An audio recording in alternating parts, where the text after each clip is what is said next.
Online వేదికల్ని ఉగ్రవాదులు దుర్వినియోగం చేస్తున్నారా? ఈ కామర్స్ ద్వారా మందుగుండు సామాగ్రిని తెప్పించుకుంటున్నారా? మనీ సైతం ఆన్లైన్లో ట్రాన్స్ఫర్ చేయించుకుంటున్నారా అంటే అవుననే సమాధానమే వస్తోంది.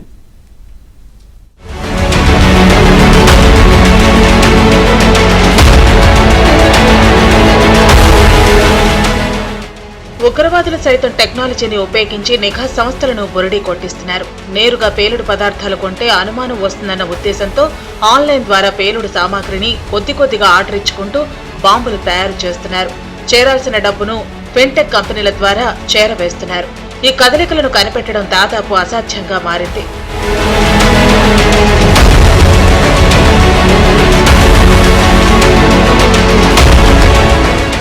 ఈ కామర్స్ ప్లాట్ఫామ్లు ఆన్లైన్ చెల్లింపుల వ్యవస్థలను ఉగ్రవాదులు తీవ్ర స్థాయిలో దుర్వినియోగం చేస్తున్నారని ఫైనాన్షియల్ యాక్షన్ టాస్క్ ఫోర్స్ ఆందోళన వ్యక్తం చేసింది.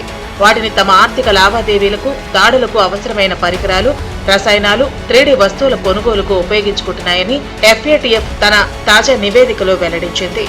Comprehensive update on terrorist financing risks పేరుతో ఇచ్చిన నివేదికలో ఆందోళన వ్యక్తం చేసింది. భారత్లో 2019లో జరిగిన పుల్వామా ఉగ్రదాడి, 2022లో గోరఖ్నాథ్ ఆలయంపై జరిగిన దాడిని అందుకు ఉదాహరణగా పేర్కొంది.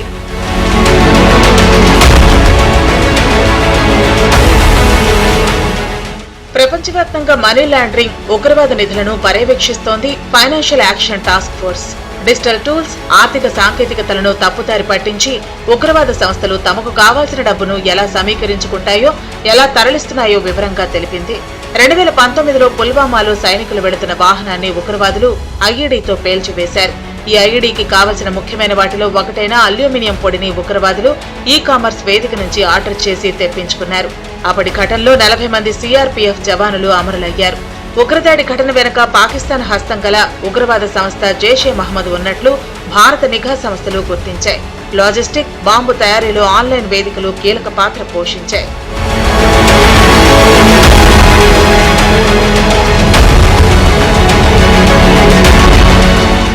రెండు 2022లో జరిగిన గోరఖ్నాథ్ ఆలయంపై జరిగిన దాడిని మరో కేస్ స్టడీగా FATF ఉదహరించింది. ఐసిస్ ప్రేరేపిత దుండగుడు ఆలయ భద్రతా సిబ్బందిపై దాడి చేశాడు. ఇస్లామిక్ స్టేట్ ఆపరేటివ్స్ కు మద్దతుగా నిలిచేందుకు నిందితుడు 6,70,000 రూపాయలను పేపాల్ సాయంతో విదేశాలకు చేరవేశాడు.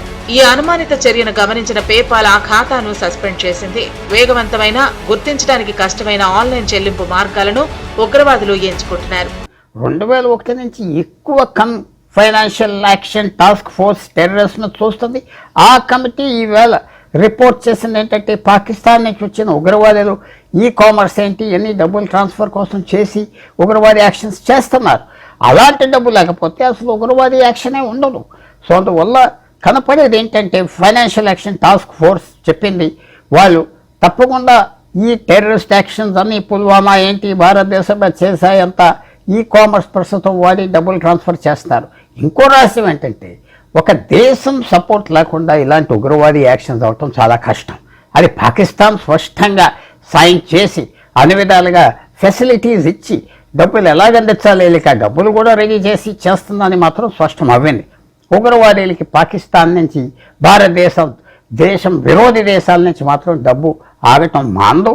తప్పకుండా టెర్రరిస్ట్కి ఈ డబ్బు అందకపోతే టెర్రరిజమే ఉండదు.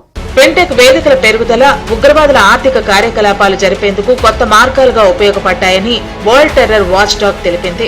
చిన్న వస్తువులను ఆన్లైన్లో అమ్మటం, పేలుడుకు ఉపయోగించే 3D ప్రింటెడ్ విడిభాగాల కోసం రసాయనాలు, ఇతర కాంపోనెంట్స్ అమ్మటం, సామాజిక మాధ్యమాలను ఉపయోగించుకుని విరాళాలు సేకరించడం ద్వారా ఉగ్రవాద గ్రూపులు ఆర్థిక నెట్వర్క్లను సృష్టించుకున్నట్లు తమ పరిశీలనలో తేలింది. వాటిని గుర్తించడం, నిఘా పెట్టడం కష్టం. ఎందుకంటే ప్రతిరోజు కొన్ని కోట్ల లావాదేవీలు జరుగుతున్నాయి.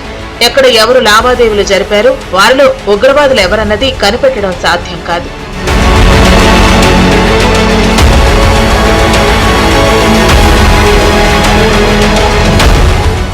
పలు దేశాల్లో కొన్ని ప్రభుత్వాలు ఉగ్రవాద గ్రూపులకు నేరుగా లేదా పరోక్షంగా మద్దతుగా నిలుస్తున్నట్లు FATF తెలిపింది. అయితే ఏ దేశాలు సపోర్ట్ చేస్తున్నాయన్న అంశాన్ని నివేదికలో చెప్పలేదు. ఈ కామర్స్ వేదికలు, VPN, డిజిటల్ ఫైనాన్షియల్ సర్వీసులపై నిఘా పెట్టాలని సూచించింది.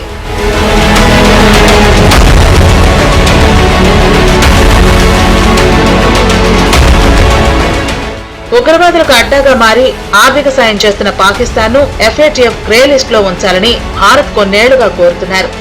ఉగ్రవాదులకు అడ్డాగా మారి ఆర్థిక సాయం చేస్తున్న పాకిస్తాన్ ను FATF గ్రే లిస్ట్ లో ఉంచాలని భారత్ కొన్నేళ్లుగా కోరుతోంది. ఇటీవలే జరిగిన పహల్గామ్ మారణ హోమాన్ని FATF ఖండించింది. ఆర్థిక సహాయం, అధునాతన డిజిటల్ మౌలిక సదుపాయాలు లేకుండా ఇలాంటి దాడులు జరిగే అవకాశం లేదని అభిప్రాయపడింది.